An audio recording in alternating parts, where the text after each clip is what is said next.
Imagine dedicating years of your life to raising a child with all the love you have. Waking up in the middle of the night to check a fever, teaching first words, celebrating each step, each birthday, every little victory. And then, one day, by pure chance, finding out that the child was never yours. That's exactly what happened to Amanda, a strong, hard-working woman who chose to face the world alone just to give her son the best life possible.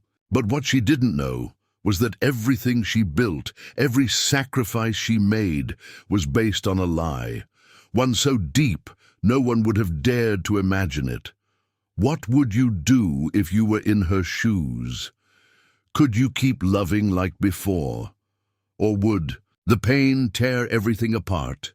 Stay with me until the end, because this story is going to stir something deep inside you.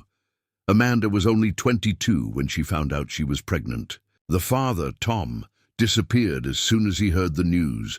No calls, no texts, no support, just silence. Amanda could have broken down, many would have, but instead, she stood up. She told herself she would be both mother and father. She had no idea how hard it would be, but she never hesitated. She worked double shifts at a diner, often coming home past midnight, her feet swollen, her back aching. But every time she felt the baby kick, it gave her strength. She talked to her belly, like it was her best friend. She promised him the world. And when Noah was born, with a head full of dark hair and eyes that seemed to recognize her instantly, she knew it was all worth it. Her parents didn't agree with her choices. They said she should have given the baby up for adoption, that she was ruining her life. Amanda stopped visiting after they told her they'd never babysit him, but she didn't care.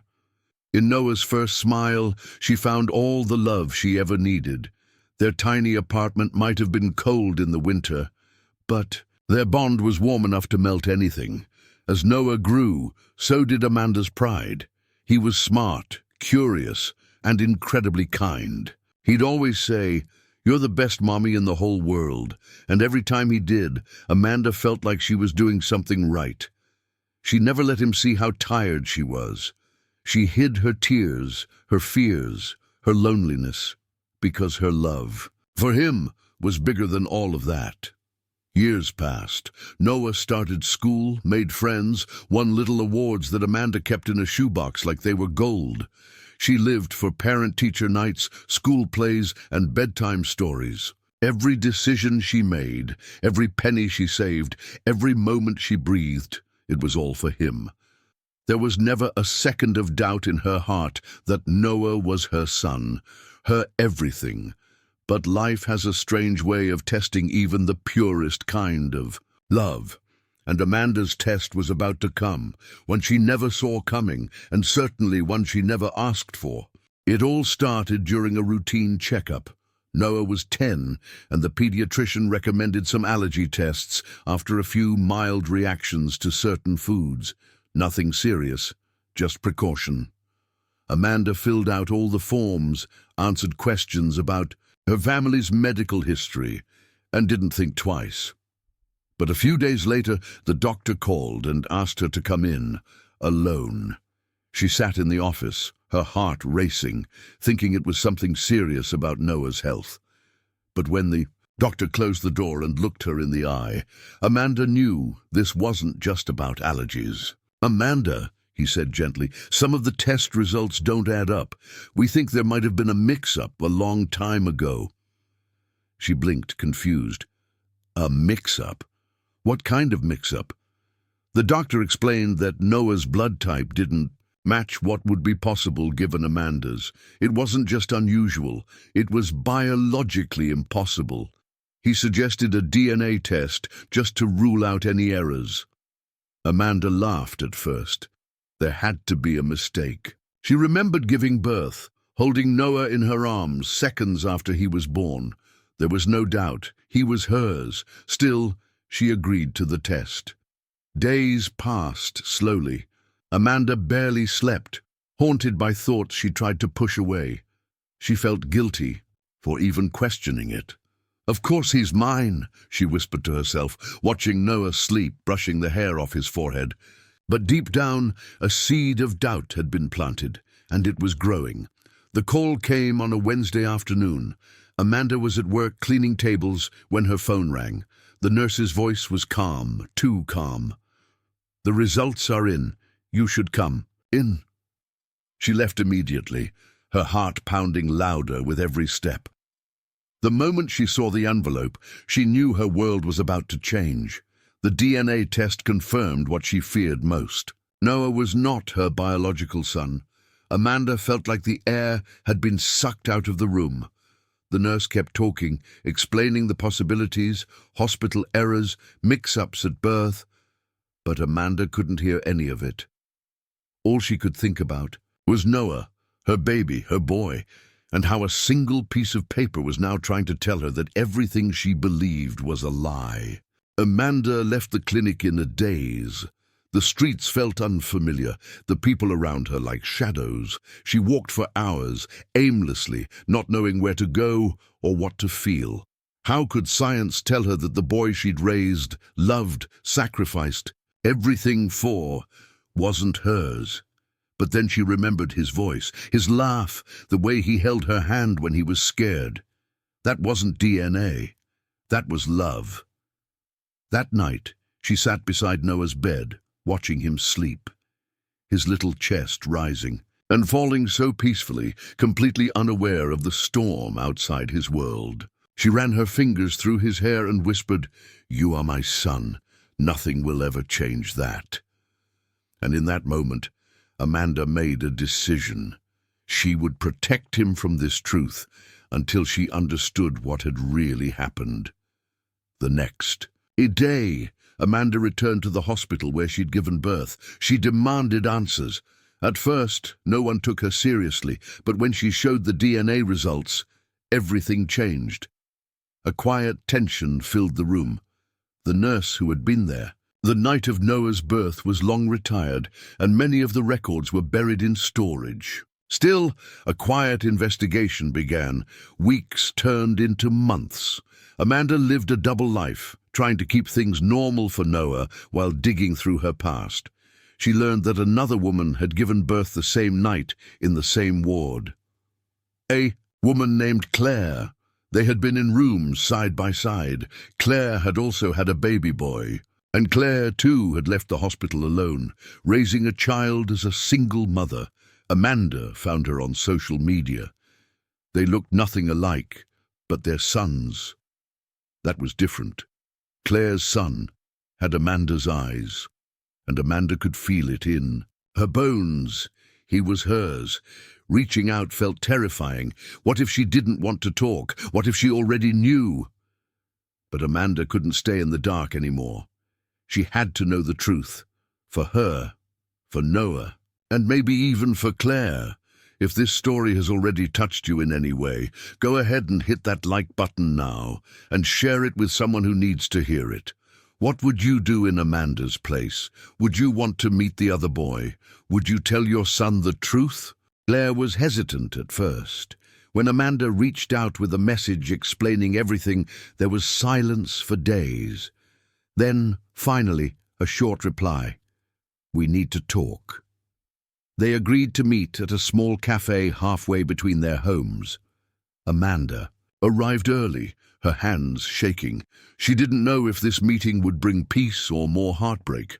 When Claire walked in, Amanda recognized her immediately. Not because they had ever met before, but because of the boy walking beside her.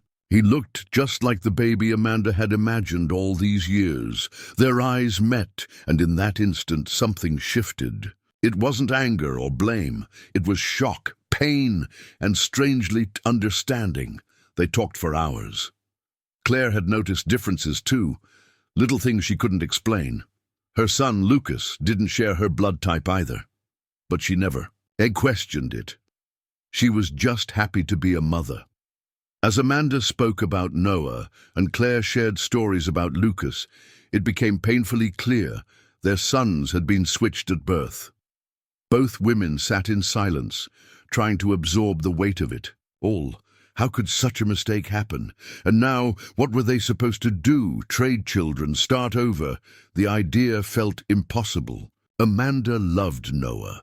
Claire loved Lucas. Biology didn't erase a decade of bedtime stories, scraped knees and whispered, "I love yous." But there was one thing they agreed on. They had to tell the boys, not right away, not with fear, but with care. They were old enough to understand, and both deserved to know the truth about where they came from. It would hurt, no doubt, but lies would only deepen the wound over time. Amanda went home that night and hugged Noah tighter than ever. She didn't sleep. She kept thinking about the moment she would have to sit him down and tell him everything. How do you tell your child that the life you've built together began with a mistake no one noticed? And more than that, how do you promise that your love will never change? Amanda chose a Saturday afternoon. Noah had just finished his homework, and they were sitting on the couch, his head resting on her shoulder. She took a deep breath and told him there was something important they needed to talk about. At first, he just nodded, his eyes still on the TV, but then he saw her face, and he knew this wasn't just a regular conversation. She spoke gently, slowly.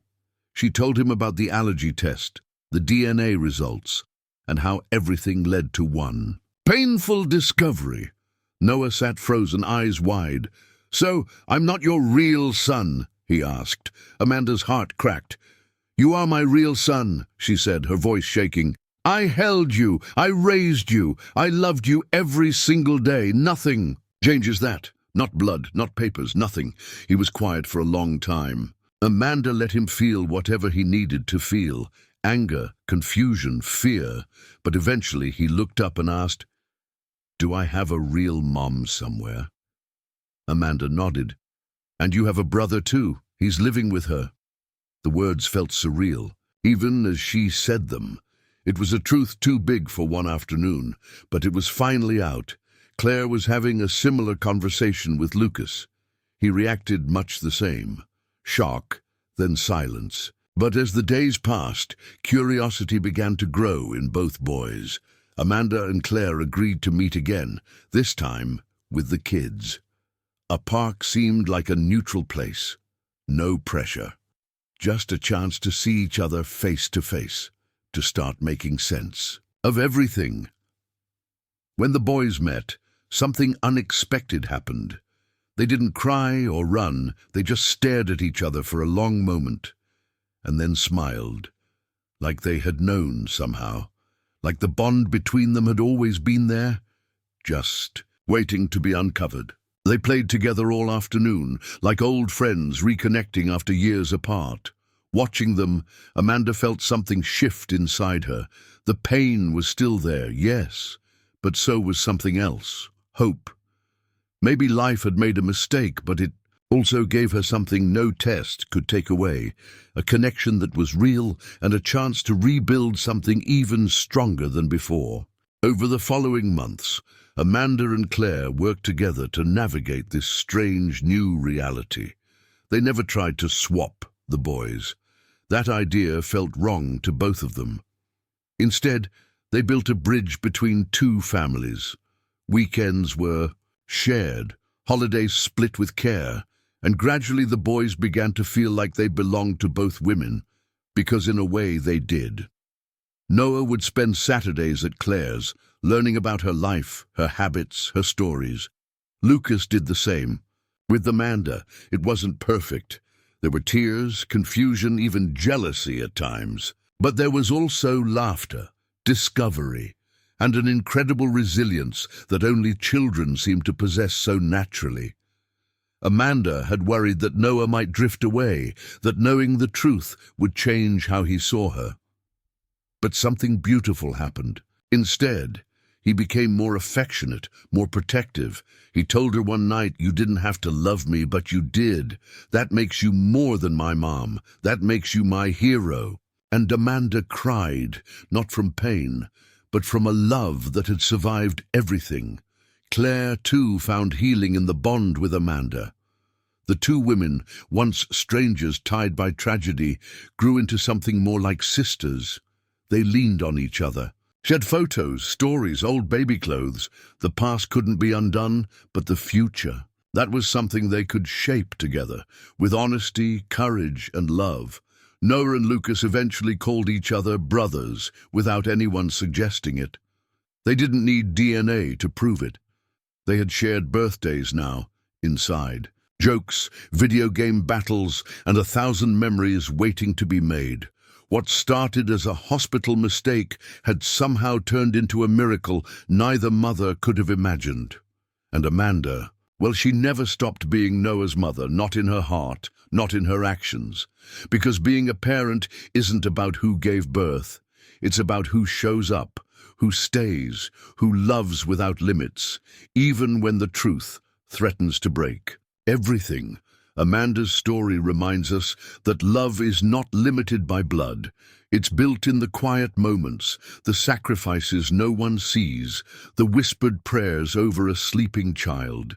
She didn't carry Noah in her DNA, but she carried him through life, through pain, through fear, and into a future that neither of them expected, but both of them chose.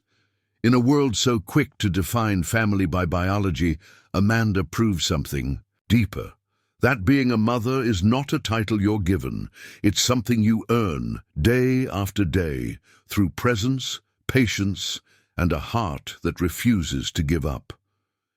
And when everything she thought was true fell apart, she stood even stronger. For her son, for love. Claire too learned that life doesn't always make sense, that the universe can twist our paths in ways we don't understand. But even through that confusion, something beautiful can grow. Two women hurt by the same mistake found strength in one another. And their sons, born to different arms, found their way home in each other's hearts. Sometimes life's biggest lessons come wrapped in the most unexpected pain. But if you look closely, those lessons carry a gift. The gift of truth, the gift of second chances, the gift of redefining what family really means. So if this story touched your heart, don't keep it to yourself. Like this video, share it with someone who needs to be reminded that love is bigger than blood and stronger than any mistake. And of course, subscribe to the channel for more real stories that touch the soul and make us reflect on life. Thank you for staying until the end. I'll see you in the next video.